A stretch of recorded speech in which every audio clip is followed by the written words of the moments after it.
Starting off in the back here with the glass gem corn, you can see it's finally looking halfway decent because thankfully we finally have been having highs in the 90s. Hooray!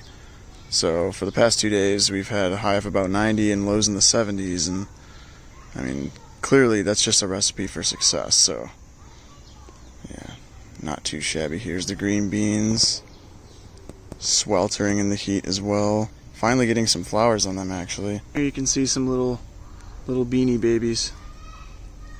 These things will just produce endlessly, especially if you keep harvesting throughout the season. As soon as they're mature, as soon as the beans themselves, the fruit is mature, they will just keep producing for you non-stop until pretty much up until frost.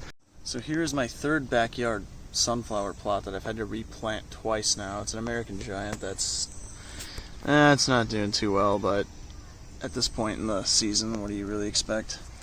Here is my American Giant in the backyard that is unfortunately already forming a bloom.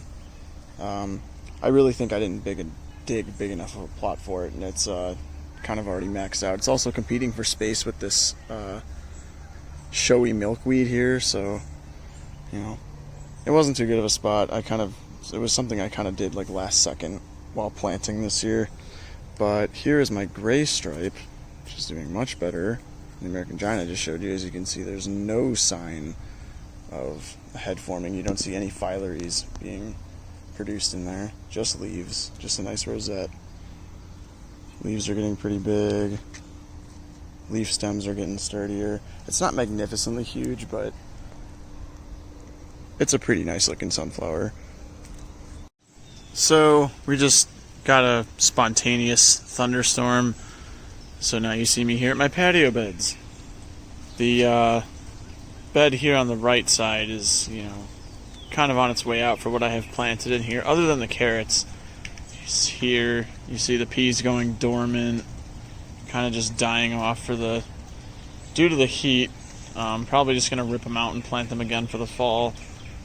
The lettuce here is going through its final harvesting phases. Probably just going to go through and cut what's left here that it hasn't bolted and just rip it out. Not sure what I'm going to put here yet though to replace it with. And then you have the carrots, really the only thing you can see here that's going to remain through the summer. And the cucumbers are starting to climb the tomato cage. Might have to go prune some leaves off in there. I already had to apply some fungicide. It was getting kind of bad. Not mildew or anything, but something was eating away. Just a quick reminder, if you're enjoying this content and you'd like to see more of it, please hit that like button and subscribe. It really, really does help this channel grow. There is so much more content to come for the 2021 season. Over here on the left bed, we have some serious cherry tomato fruit sets.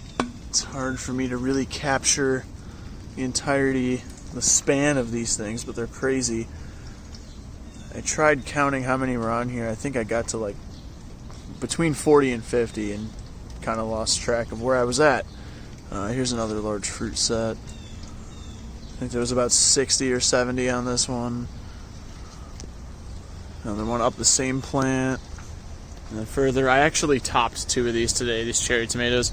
I wish I had higher stakes so I could let them go higher, but you produce so many fruit sets with these things, and eventually they wouldn't even have time in the season to ripen, so you can't let them get too tall. This will also help more generous fruit production, just stopping the upward growth. I topped that one yesterday too. Oh, actually, sorry, I topped all 3 of them. Jeez, didn't remember topping that one.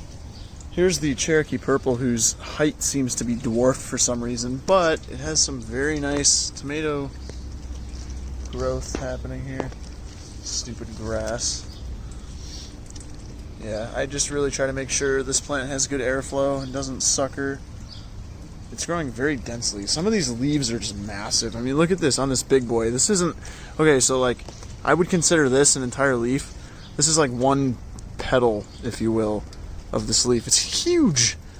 It's like the length of my freaking forearm. I don't know. Never seen tomatoes with this sturdy of leaves before. I mean, this stem got really quite massive too. But yeah, I'm determined to get some decent tomatoes / tomato plants this year. So far so good. They're really nice. This one's really nice. Decent size, about the size of a golf ball.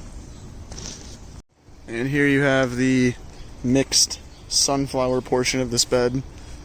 This guy is a little over 6 feet tall now.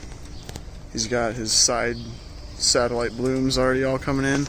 It's actually forming a head pretty decently there. I was hoping to maybe have it bloom by the 4th of July, but I don't think that's really going to happen, which is fine, and it just means it's going to be larger. I have it tied up twice here on this tiki torch and on the fence. The winds have gotten it pretty bad before, but it's very much sturdier now.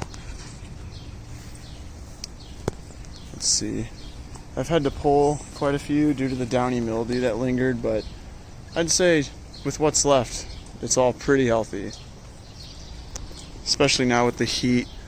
Having these really hot days with these rain showers late in the afternoon have just been incredible for everything.